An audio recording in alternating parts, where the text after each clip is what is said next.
그 검찰에서 이제 수사를 시작했습니다. 수사의 내용은 뭐냐면은 거짓말 한 겁니다. 굉장히 야비하죠. 예, 굉장히 야비합니다.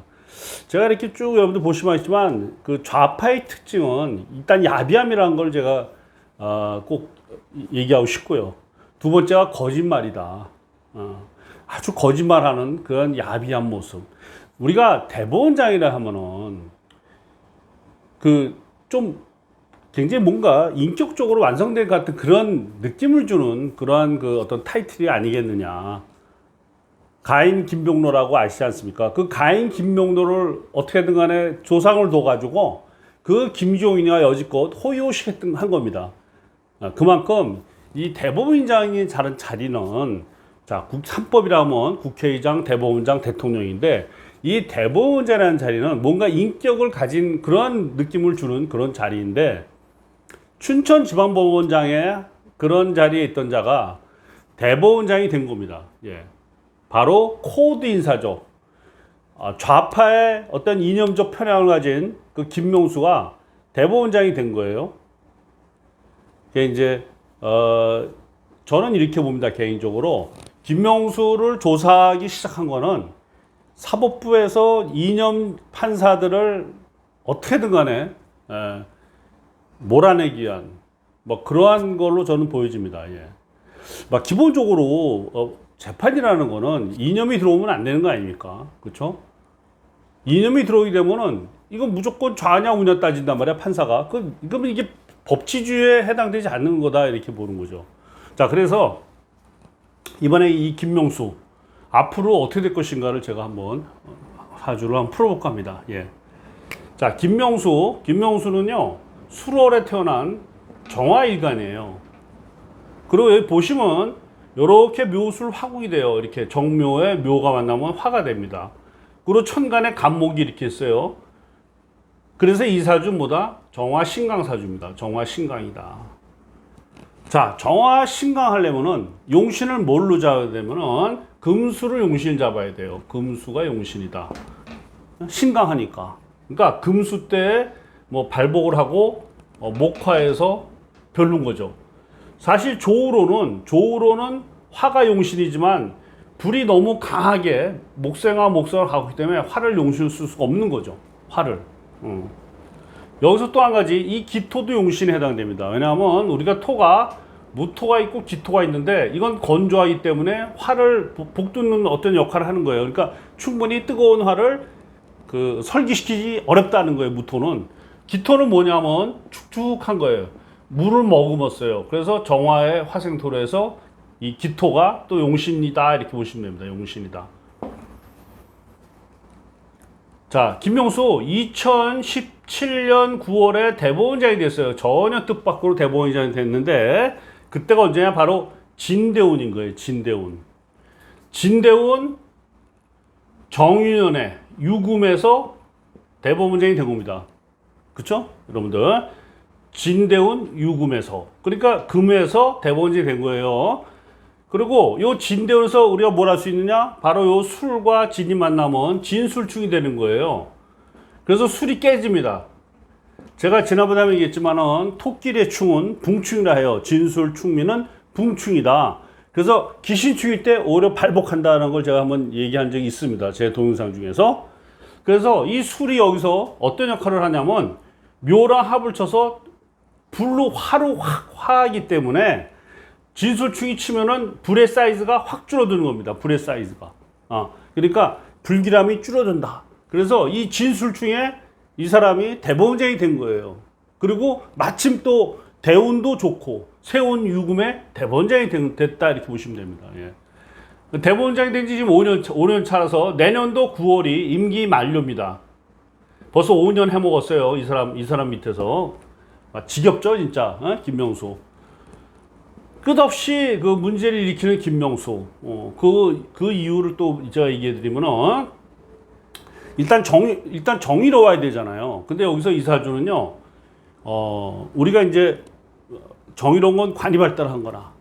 인데, 무관도 있겠지만은, 무관보다 더 정의롭지 못한 게 조금 문제가 많은 게 뭐냐면, 얘가 관인데, 관인데 천간에 토고 옆에 토라서 토수 계속 치는 거예요. 그러니까 여기서 보면 관이 핍박을 받는 거기 때문에 무관보다 오히려 더 문제가 많은 그 관이죠. 이 관은 상처 입은 관이기 때문에 오히려 무관이 더 낫다고 볼 수 있어요. 그러다 보니까 뭐다? 관이 상처를 받으니까 이 사람 자체가 의롭지 못한 거예요. 봉사정신 없다. 그리고 자기밖에 모르는 거예요. 자기밖에 모른다. 이 원국에서 이미 그렇게 나와 있습니다. 그러니까 대법원장감이 아닌 거죠. 자, 그래서 그런지 몰라도 대법원장이 되고 나서부터 본인은 권력을 누렸는지 모르겠지만은 계속 문제를 일으킵니다. 문재인 정부에서는 큰 문제 되지 않겠지만은 이제 이번 정권에서는 그것이 다 문제가 될 거라 봐요. 관사를 호화롭게 중축을 했다더니 며느리 불러서 파티를 열질 않나, 이런 모든 것들이 바로 재임 기간에 있었던 겁니다. 재임 기간에. 요게 이제 정화예요. 불이 뜨거운데 불이 또 오니까 좋았겠습니까? 안 좋습니다. 그냥 뭐다? 안 좋은 일들을 많이 저지르는 거죠, 김명수가. 그리고 그것은 뭐다? 차곡차곡 쌓여가는 거예요. 차곡차곡 쌓여간다. 내년 임기 9월입니다. 지금 9월. 얼마 안 남았어요, 이 사람도. 자, 그렇게 하다 보니까 지금 현재 묘대운이에요. 현재는 묘대운. 그렇죠? 자, 그러면 정화가 신강한데 묘가 오게 되면은 굉장히 안 좋습니다. 왜냐하면 왜 안 좋으냐면 요 해묘가 한목이 또 돼요. 여기서 보시면 해묘 한목이. 그러니까 그나마 물 한 방울 있던 것이 또 나무로 바뀌는 거예요. 목으로. 그러니까 더 불을 강하게 하겠죠? 굉장히 불길한 거죠. 대운묘 아주 안 좋다 보고 되고, 올해가 또 이민입니다. 이민. 삼방이 어떻게 지나왔어요? 정임합으로. 하반기 딱 8월 둘째 주부터 인이 된 인. 또 뭐가 되죠? 인의 한목이 된 거죠. 그러니까 시원하게 해준 용신 해수가 인이랑 합을 쳐서 용신이 기신이 되는 거예요. 기신이. 대운도 해묘 한목이 되고 세운도 인의 한목이 되기 때문에 쌍코피 터지는 현상이죠. 그렇죠? 이 운에서요, 용신이 기신을 받을 때 가장 흉한 겁니다. 그래서 올해부터 이제 드디어 심판의 날이 다가오고 있는 거죠. 심판의 날이. 예. 굉장히 안 좋습니다. 굉장히 안 좋고, 내년은 이제 또 계묘인데, 이 계수가 뭘 말하냐면 바로 관제일 얘기예요. 딱 정계충으로, 계수가 오면은 정계충으로. 그러니까 그냥 넘어가지 않는다. 내년에 관제가 들어올 거라 봐요. 김명수. 관제가 들어올 수 있다. 그래서 명어롭게 퇴임하는 것이 가능하느냐에 대해서는 의문이 간다는 거예요. 저는. 어쨌든 관제가 들어와요. 정계충으로. 딱 이렇게. 사실 뭐 거짓말 그거 보시면 참 기가 차지 않습니까? 김명수랑 대담한 그 판사도 나름대로 촉이 있는 거죠. 그러니까 녹취를 딱 한 거예요. 김명수 상대로. 자, 그래서 이 내년도 상반기에 관제까지 들어오고 아주 흉악하죠? 아주 흉악합니다. 그러고 나서 갑진, 을사, 병호, 정미 다 안 좋아요. 다. 물론 갑진의 진토만 반짝하다가 그다음에 더 안 좋아. 푹 가라앉단 말이에요. 거기다가 대운을 보면은 85세까지 운이 없어요. 아예.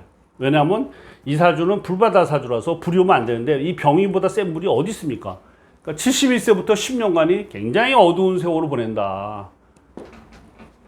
그러니까 김명수가 대법원장 퇴임하고 난 이후에도 10년 넘게 나쁜 운이 계속 지속되니까 제가 볼 때는 뭐 알조 아니냐.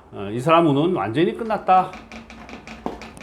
바로 이 진토가 바로 최고의 운이었던 거예요. 진술충으로. 그리고 61세부터 완전히 갔다. 운이 나쁘니까 정화에서 운이 나쁘니까 별짓 다 한 거예요. 별 이상한 짓을. 그에 대한 대가를 작년까지만 해도 신축 금이고 재작년 경자 금이지 않습니까? 올해 들어와서 이제 인묘진 다시 말해서 나무가 목으로 왔기 때문에 올해부터 드디어 하나씩 카드가 나오면서 벨이 벗겨지면서 심판을 받으면서 내년에 관제가 세게 들어온다라고 저는 얘기하고 싶습니다, 여러분들. 이 김명수 진짜 황당무계합니다, 전 사실은.